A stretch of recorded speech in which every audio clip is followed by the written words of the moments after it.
Good to be here with you today at the Park Church. I want to encourage you to sign the attendance pad that you find in your row. Let us know you were here. If it's your first time here, make sure we've got a great email address. We'd love to communicate by email, typically once a week, maybe once every 2 weeks, where we send out a little newsletter just with some information.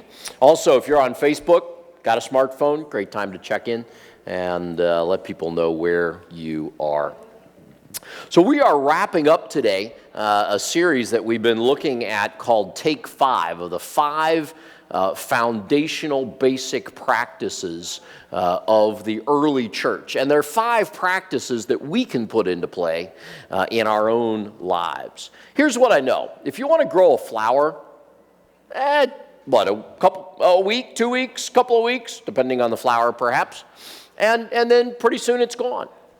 If you want to grow an oak tree,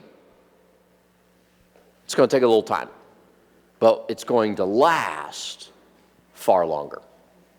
Well, God has a plan to grow our lives, and it involves these 5 practices. So we're gonna take a look at the last one today on generosity and serving. But before we do that, we have a special guest to say a few words. Carol Alexander is one of our core members of the 815 worship, and I won't tell them how long you've been here. Carol, for about 10 years, up until 2 years ago, ran a ministry called Operation Thank You, which was a way to supply our troops around the world with things they needed and things they wanted, just as a way to say thank you. She happens to be married to a retired Air Force colonel, so has a bit of career in around the military. And just a couple of weeks ago, we prayed for David Lane, who is now in Kosovo and will be there for 9 to 12 months, is what I understand. And Carol came up to me and said, after she talked to David, "Pastor, I just volunteered us to start helping his unit again." So if you've seen tire tracks on my back, or it's from Carol, and just kind of stay out of her way and say yes, ma'am, and let it happen. So she's here to share with us a little bit about what we're going to do with David and his crew. So I'm going to take Carrie's mic here, and you can't see anybody in the bright lights, but that's okay. That way I could be scared of them now. That's right. Hold that all the way up there and you'll be good. Well, I have heard from David, and they are in 2 different locations. You mean I'm not big enough mouth without this thing? They are in 2 locations, both of which are in Kosovo. And as he told you, I volunteered us. This kind of ties in with the sermon theme this month of generosity. I plan to put you all to the test, to be as honest as I know how. We have found out they're in a pretty good location.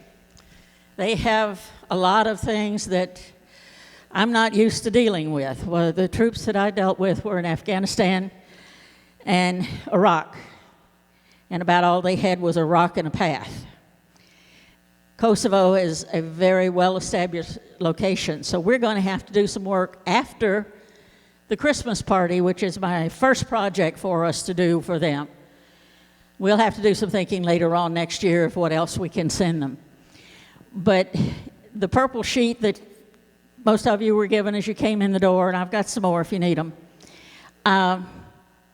is a list of things that I think to put together. I'm asking you to rely on my experience at doing this previously to put the project together. But we're going to send Christmas stockings stuffed with candy canes, and it lists there what will go in it. We are going to send a Christmas party They're already looking forward to the homemade goodies. We will have a vacuum packer here the day we pack. So go ahead and make the things for the guys and gals and bring them to that requested date, and then we can get them vacuum sealed. And they will be as fresh when they get there as when you take them out of the oven. They just won't be quite as hot. You can also make chocolate fudge and things like this. Their weather there is pretty much what ours is right now. So the chocolate will travel. There's Christmas cards out on the table out front. We will be doing this for the next 2 or 3 weeks. We're going to make some next week, but I brought some store-bought ones. You can write a personal card to David, but don't make them all Dear David. Make them generic, because there's approximately 50 people that we will be sending them to.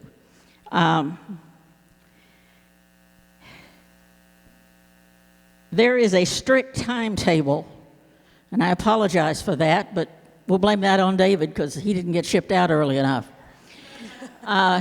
We usually deal with a 3-week lead time in shipment. So that on the bottom of the list, and up here on the wall are the dates that we need to work for. The reason the 20th is because if there's not enough stockings donated, that gives me time to go out and buy the others, whatever else we need that's not donated. We will not by any means, my mama didn't raise a total idiot, we will take cash donations. If you want me to do your shopping, I'll be glad to. Memo your check, or if you're going to put cash, put in an envelope and memo troops, and they will know what to do with it, so that, and there will be an accounting by me to you all every month or so of what I have spent. And we would greatly appreciate all your help.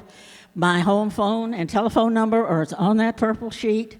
If there are any questions, suggestions, I'm open to that. If you know something that will travel well that's not on this list, bring it to me or call me and tell me about it. I appreciate it. This will, Pastor, I hope, lead into what you're talking about all week, all month, really. But, yeah, I told Judy a while ago and some of the others, I have a reputation. I'm the dirty old lady that chases good-looking men in uniform. And when I catch them, I hug them. I'm no fool. Oh. I am old. I'm not dead yet. Oh. Thank you all now for your cooperation. Thank you. Good deal.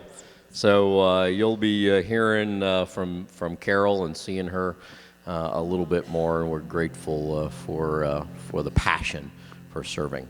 So Christy Montgomery, our children's coordinator, just came up and said, "I need some help. We're missing a nursery worker sick, and we're also missing a Sunday school teacher who's out. And Christy usually subs in when that happens, and she can't be 2 places at once. So we are looking for somebody who will go back there right now and go back into the nursery and spend some time with kids this morning." So I see somebody moving. I have no idea who it is, and that's awesome. Thank you. Let's stand, greet somebody around you, and we'll do some singing.